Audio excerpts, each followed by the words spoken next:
আসসালামু আলাইকুম everyone, welcome back to my channel. আমি তামান্না নাসির আছি আপনাদের সাথে। আজকে আপনাদের সাথে গ্যাসের চুলায় কিভাবে বাটার নান তৈরি করতে পারেন সেই রেসিপিটি শেয়ার করব। নান রুটি আমরা কম বেশি সবাই পছন্দ করে থাকি।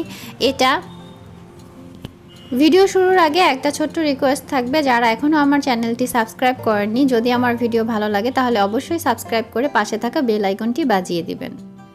নান তৈরি করার জন্য এখানে আমি হালকা কুসুম গরম পানি নিয়ে নিয়েছি হাফ কাপ।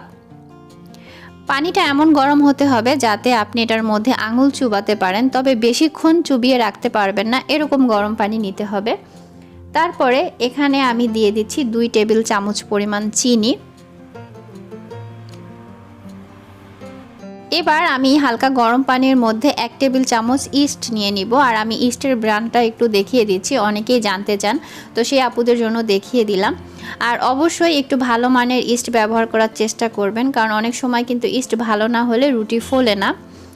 তো ইস্টটা দিয়ে আমি এবার পানির সাথে খুব ভালো মতো মিশিয়ে নিচ্ছি যাতে চিনিটাও গলে যায়। তো এটা ভালো মতো মিশিয়ে নিয়ে এটাকে আমি ঢাকনা দিয়ে ঢেকে রেখে দেব 8 থেকে 10 মিনিটের মতো। এর মধ্যেই ইস্টটা কিন্তু মোটামুটি একটু অ্যাক্টিভ হয়ে যাবে বা ফুলে উঠবে, কিছুটা দেখলেই বোঝা যায়।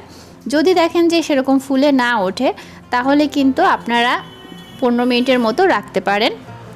এখানে কিন্তু দেখাই যাচ্ছে এটা আস্তে আস্তে এরকম ফুলে একটা সরের মতো লেয়ার হয়ে যায়।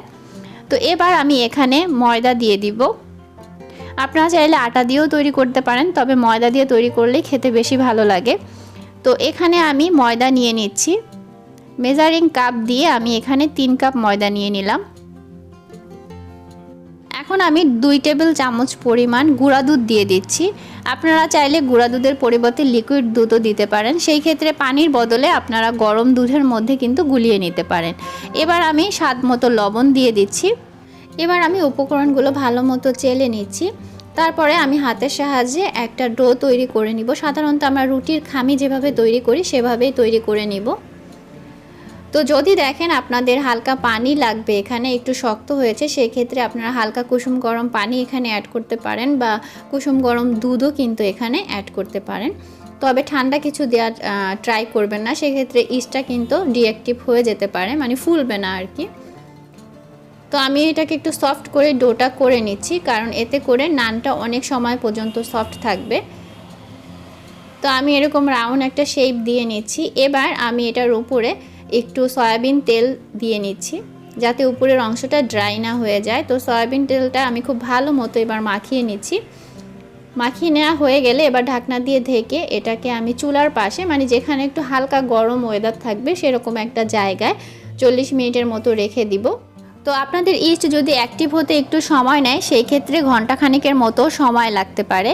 তো এই তো আমি ঢাকনা দিয়ে ঢেকে এখন এটাকে রেখে দিব। আর এটা অটোমেটিকই কিন্তু ফুলে উঠবে, দেখা যাবে 30 থেকে 40 মিনিটের মধ্যেই। তো দেখতে পারতেছেন যে এটা কিন্তু আকারে 2-3 গুণ ফুলে ওঠে।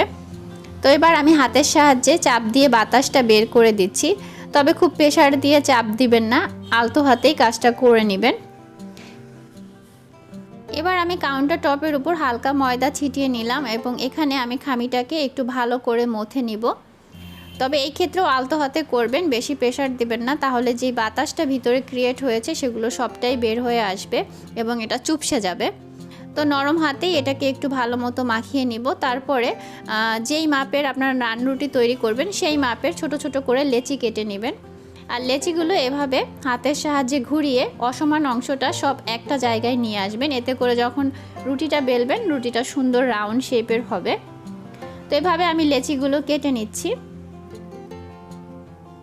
আমি আজকে 3 কাপ পরিমাণ ময়দা দিয়ে নান রুটি তৈরি করছি। আপনারা যদি কম বা বেশি করেন সেই ক্ষেত্রে সব কিছুর পরিমাপটা একটু কমিয়ে বা বাড়িয়ে দিবেন। তো এবার আমি নর্মাল রুটির মতো এটাকে ময়দা দিয়েই বেলে নিচ্ছি।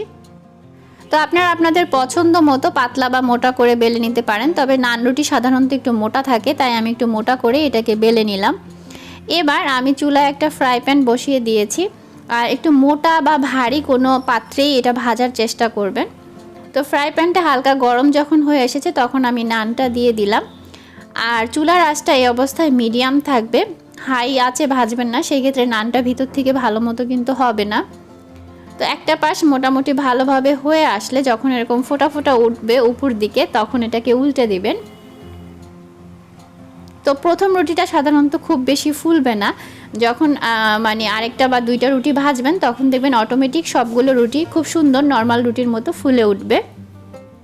আপনাদের সুবিধার্থে আমি প্রথম রুটিটাও আপনাদের ভেজে দেখালাম, এবার আমি দ্বিতীয় রুটিটা ভেজে নিচ্ছি। আর দেখতে পারতেছেন কত সুন্দরভাবে দ্বিতীয় রুটিটা ফুলে উঠেছে। তো এইভাবে প্রতিটা রুটি আমার সুন্দর মতো ফুলে উঠেছে। আপনারা চাইলে চুলায় ভাজা অবস্থায় উপরে বাটার ব্রাশ করে নিতে পারেন, কিন্তু আমি চুলা থেকে নামানোর পরেই সবগুলোকে একসাথে বাটার ব্রাশ করে নিয়েছি। তো এইভাবে আমি প্রত্যেকটা রুটি ভেজে নিচ্ছি। আর আপনারা যদি এই রুটিটা কতক্ষণ সফট থাকবে সেটা জানতে চান, তার জন্য বলছি এই রুটিটা যদি আপনারা ঠান্ডা করে এয়ারটাইট বক্সে রেখে দেন তাহলে বেশ কয়েক ঘন্টা পর্যন্ত এরকম তুলতুলে নরমই থাকবে। তো আমি চুলা থেকে নামিয়ে একটা একটা করে এখানে বাটার ব্রাশ করে নিচ্ছি। আর গরম থাকা অবস্থায় বাটারটা ব্রাশ করে নেবেন, এতে করে রুটির মধ্যে খুব সুন্দর করে বাটারটা অ্যাবজর্ব করে নেয়।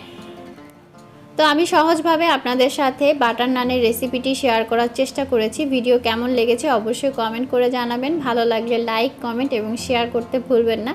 তো দেখা হবে নতুন কোনো ভিডিও নিয়ে, সেই পর্যন্ত সবাই ভালো থাকুন, সুস্থ থাকুন। আর নতুন কোনো রেসিপি দেখতে চাইলে অবশ্যই আমাকে কমেন্টে জানাতে ভুলবেন না। তো আজকের মতো বিদায় নিয়ে নিচ্ছি। আল্লাহ হাফিজ, আসসালামু আলাইকুম।